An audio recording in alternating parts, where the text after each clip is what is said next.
Hello friends, అందరికీ నమస్కారం. Welcome back to our channel. Telangana రాష్ట్రంలో చాలామంది కూడా కొత్తగా ఆసరా పెన్షన్లకు అప్లై చేసుకోవడానికైతే ఎదురు చూస్తూ ఉన్నారు. అయితే ముఖ్యంగా కొత్తగా పెన్షన్స్‌కు అప్లై చేసుకోవడానికి ఎప్పటినుంచి దరఖాస్తులకు అవకాశం కల్పించబోతున్నారు? సో, ఏ తేదీ నుంచి మీరు అప్లై చేసుకోవచ్చు? ఎక్కడికి వెళ్లి అప్లై చేసుకోవాలి? కావాల్సినటువంటి డాక్యుమెంట్స్ ఏమిటి? మీరు కొత్తగా ఆసరా పెన్షన్‌లకు అప్లై చేసుకోవాలి అనుకుంటే ఏ విధమైనటువంటి అర్హతలను పొంది ఉండాలి? ఈ వివరాల గురించి మీకు క్లియర్‌గా చెప్తాను. దీంతో పాటుగా ప్రస్తుతానికి మనకు రాష్ట్రంలో డిసెంబర్ నెలకు సంబంధించినటువంటి పెన్షన్ల పంపిణీ అయితే జరుగుతూ ఉంది. అయితే ఈ పెన్షన్స్‌కు చివరి తేదీ ఎప్పుడు? ఎప్పటిలోపల మీరు తీసుకోవాలి? మీకు గనక పెన్షన్స్ రాకపోయినట్లయితే ఏం చేయాలి? అనే వివరాల గురించి కూడా కొంచెం బ్రీఫ్‌గా చెప్తాను. తప్పకుండా వీడియోనైతే ఎండ్ వరకు చూసి, నేను చెప్పినటువంటి విధానం గనుక మీకు నచ్చినట్లయితే లైక్ చేసి అందరికీ కూడా షేర్ చేయకుండా అయితే వెళ్ళొద్దు. ఫస్ట్ టైం గనక ఎవరైనా ఛానల్‌ని చూడడానికి వచ్చినటువంటి వాళ్ళు ఉన్నట్లయితే, ఛానల్‌ని సబ్స్క్రైబ్ చేసుకునేసి పక్కనే ఉన్నటువంటి బెల్ ఐకాన్ క్లిక్ చేసి ఆన్‌లో పెట్టుకోండి. ఒకసారి టెలిగ్రామ్ ఛానల్‌ని కూడా విజిట్ చేయండి గైస్. అందులో కూడా జాయిన్ అయితే అవ్వండి. మీకు యూజ్ అయ్యే ఇన్ఫర్మేషన్ అప్డేట్ అయితే చేస్తూ ఉంటాను. డిస్క్రిప్షన్‌లో అయితే లింక్ పెట్టున్నాను. లేట్ చేయకుండా టాపిక్‌లోకి గనుక వచ్చేసినట్లయితే, మొట్టమొదటిగా మనకు ప్రస్తుతము రాష్ట్రంలో ఈ డిసెంబర్ నెలకు సంబంధించినటువంటి ఆసరా పెన్షన్ల పంపిణీ అయితే జరుగుతుంది. యాక్చువల్‌గా ఈ నెల 24 నుంచి పంపిణీ అనేది మొదలవ్వడం జరిగింది. కొన్ని జిల్లాల్లో కొంతమందికి డైరెక్ట్‌గా బ్యాంక్ అకౌంట్‌లోకే ఈ డబ్బులను రిలీజ్ చేయడం అయితే జరుగుతుంది. బట్ కొన్ని జిల్లాల్లో ఈ పోస్ట్ మాస్టర్‌లు ఎవరైతే ఉంటారో వాళ్ళ ద్వారా వాళ్ళ ఇంటి దగ్గరికే వెళ్లి ఫేస్ స్కాన్ తీసుకొని పెన్షన్ల పంపిణీ చేయమని ప్రభుత్వాధికారులు ఈ కొత్త విధానం అమల్లోకి తీసుకురావడం అయితే జరిగింది. సో, ఇదివరకు మనకు ఈ ఫేస్ స్కాన్ తీసుకొని డబ్బులు పంపిణీ చేసేదైతే లేదనమాట. మీ దగ్గర ఫింగర్ ప్రింట్ తీసుకొని ఇచ్చేటువంటి వాళ్ళు. సో, దీని ద్వారా చాలామంది కూడా పెన్షన్స్‌ను బోగస్ పెన్షన్స్ తీసుకునేటువంటి వాళ్ళు కూడా పొందుతున్నారు. అనర్హులందరూ కూడా పొందుతున్నారు అని ఆరోపణలు రావడంతో కొత్త విధానాన్ని తీసుకొచ్చింది. సో, మీకిప్పుడు ఎలా పంపిణీ చేస్తున్నారంటే మీ దగ్గరకొచ్చి ఫింగర్ ప్రింట్ ఏమి కూడా తీసుకోరు. బయోమెట్రిక్ తీసుకోకుండా ఫేస్ రికగ్నైజేషన్ అంటే మీకు మీ యొక్క ముఖ చిత్రం ఆధారంగా పెన్షన్ల పంపిణీ అయితే చేస్తారు. సో, దీని ద్వారా ఈజీగా బోగస్ పెన్షన్స్ తీసుకునేటువంటి వాళ్ళందరినీ కూడా ఫైండ్ ఔట్ చేస్తారు. ఫైండ్ ఔట్ చేసి వాళ్ళందరినీ కూడా రిమూవ్ చేయడం అయితే జరుగుతుందనమాట. అండ్ అలాగే నిజాయితీగా ఉన్నటువంటి ప్రతి ఒక్క లబ్ధిదారుడు కూడా పెన్షన్ డబ్బులను పొందుతాడనమాట.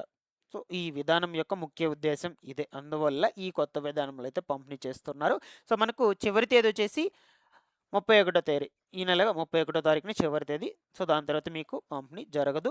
సో, ఒకసారి చెక్‌ఔట్ చేసుకోండి. బ్యాంక్ అకౌంట్‌లోకి వెళ్లి మీ దగ్గరలో ఉన్నటువంటి బ్యాంక్స్ దగ్గరికి వెళ్లి పాస్‌బుక్ తీసుకొని వెళ్లి చెక్ చేసుకోండి. మీ బ్యాంక్‌లో అమౌంట్స్ అనేటువంటివైతే విడుదల అయుంటే ప్రతి ఒక్కరు కూడా తీసుకోండి. ఓకేనా? సో, ఇప్పుడొచ్చేసి మనకు పెంచలేదు కాబట్టి సాధారణంగా వృద్ధులకొచ్చేసి రూ. 2016, దాని తర్వాత వికలాంగులకొచ్చేసి రూ. 4016 ఈ అమౌంట్సే వస్తాయన్నమాట మీకు. బ్యాంక్ అకౌంట్‌లో కూడా ఇంత అమౌంటే పడుంటుంది. చెక్ చేసుకోండి కావాలి అనుకుంటే.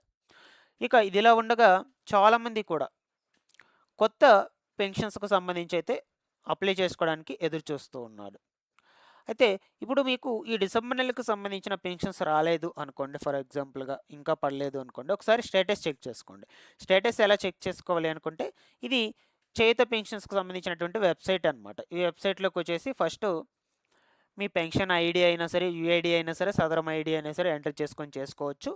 లేదు మీకు అవన్నీ తెలీదు అంటే మీ డిస్ట్రిక్ట్ నేమ్ సెలెక్ట్ చేసుకోండి. దాని తర్వాత మండలం నేమ్ సెలెక్ట్ చేసుకోండి. దాని తర్వాత పంచాయతీ నేమ్ సెలెక్ట్ చేసుకోండి. ఓకేనా? ఇక్కడ పంచాయతీ నేమ్ కూడా అడుగుతుంది. ఇవన్నీ కూడా సెలెక్ట్ చేసుకున్నాక సెర్చ్ అనే ఆప్షన్ మీద క్లిక్ చేసినట్లయితే మీకు స్టేటస్ చూపిస్తుంది. సో, అక్కడ మీకు క్లియర్‌గా కనిపిస్తుంది. ఈ డిసెంబర్ నెలకు సంబంధించిన పేమెంట్ రిలీజ్ అయిందా లేదా?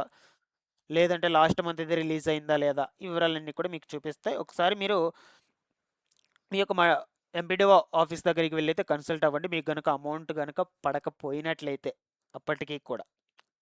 అంటే రిమార్క్స్ ఏమన్నా ఉన్నా కూడా చూపించడం జరుగుతుంది. ఇదండి ఫైనల్‌గా వచ్చేసి ఇక కొత్త పెన్షన్‌లకు సంబంధించిన దరఖాస్తులు ఎప్పటి నుంచి మొదలవుతాయి అంటే, మనకు ఈ రేవంత్ సర్కార్ ప్రభుత్వం అమల్లోకి వచ్చాక పెన్షన్‌లను ఎంతవరకు పెంచిందంటే, వృద్ధులకు 4000 నుంచి ఎంతవరకు పెంచింది? సారీ, వృద్ధులకు 2000 నుంచి 4000కి పెంచడం జరిగింది. అండ్ అలాగే వికలాంగులకొచ్చేసి రూ. 4016 నుంచి రూ. 6016కి పెంచారనమాట. జస్ట్ పెంచారు. దాన్ని మనకు ఇన్ని రోజుల్లో కూడా ఎప్పుడు కూడా అమల్లోకి తీసుకురాలేదు. అయితే రీసెంట్‌గా ఒక డేట్ అయితే ఫిక్స్ చేసి అప్పుడు మీకు పెంచినటువంటి పెన్షన్లను అమల్లోకి తీసుకొస్తామని చెప్పారు. అది ఎప్పుడంటే ఏప్రిల్ నెల అండి. 2026 ఏప్రిల్ నెలలో అప్పటి నుంచి మీకు పంపిణీ అయితే జరుగుతుందని చెప్పున్నారు. సో నాకు తెలిసి నా అభిప్రాయం ప్రకారం చెప్తున్నాను. సో మీకు అప్లికేషన్స్ అనేటువంటివి ఏప్రిల్ నెల నుంచే స్టార్ట్ అయ్యేందుకు ఛాన్స్ అయితే ఉండొచ్చు. కొత్త అప్లికేషన్స్ అనేటువంటివి అప్పుడే తీసుకుంటారనమాట. ఎందుకంటే ఈ పెంచినటువంటి అమౌంట్స్ను అప్పుడే ఇస్తున్నారు కాబట్టి, అప్పుడే అమల్లోకి తీసుకొస్తున్నారు కాబట్టి, సో యాజ్ వెల్ యాజ్ మనకు దాంతో పాటుగా దీన్ని కూడా స్టార్ట్ చేస్తారు, కొత్త అప్లికేషన్స్ని కూడా ఖచ్చితంగా. సో మీరు కొత్తగా అప్లై చేసుకోవాలి అనుకుంటే వృద్ధులు వచ్చేసి ఖచ్చితంగా కూడా 57 సంవత్సరాలు పైబడి ఉండాలి. ఇక వికలాంగులు వచ్చేసినట్లయితే సదరం సర్టిఫికెట్లో 40% పైన ఖచ్చితంగా ఉండాలన్నమాట. మీరు ఎక్కడికి వెళ్ళి అప్లై చేసుకోవాలనుకుంటే మీ సేవా సెంటర్ల దగ్గరికి వెళ్ళి దరఖాస్తులు పెట్టుకోవచ్చు ఖచ్చితంగా. ఓకేనా. సో మీకు ప్రతి ఒక్క కేటగిరీకి చెంది కూడా సపరేట్గా ఒక సర్టిఫికెట్ రూపంలో ఒకటి ఉంటుంది. ఆ సర్టిఫికెట్తో పాటుగా Aadhaar card, ration card, bank passbook photo copy, ఓకేనా, ఫోటో ఒకటి, ఇవన్నీ కూడా మీరు కంపల్సరీగా యాడ్ చేసుకో ఉండాలి. వికలాంగులు అయినట్లయితే సదరం సర్టిఫికెట్ కంపల్సరీగా ఉండాలి. సో మీరు అప్లై చేసుకునేటప్పుడు ఈ డాక్యుమెంట్స్ అన్నింటిని కూడా తీసుకొని వెళ్ళడం జరుగుతుంది. సో అప్పుడే మీకు అప్లై అయితే చేస్తారనమాట. బట్ మనకు ఏప్రిల్ నెల నుంచి అయితే ఖచ్చితంగా ఈ అప్లికేషన్స్ అనేటువంటివి స్టార్ట్ అయ్యేందుకు ఛాన్స్ అయితే ఉండొచ్చు. ఈ లోపల ఏమన్నా మార్పులు చేర్పులు జరిగినా సరే మీకు అప్డేట్ అనేది అందజేస్తూ ఉంటాను గైస్. రెగ్యులర్గా ఛానల్ని ఫాలో అప్ చేస్తున్నాను. Thanks for watching this one.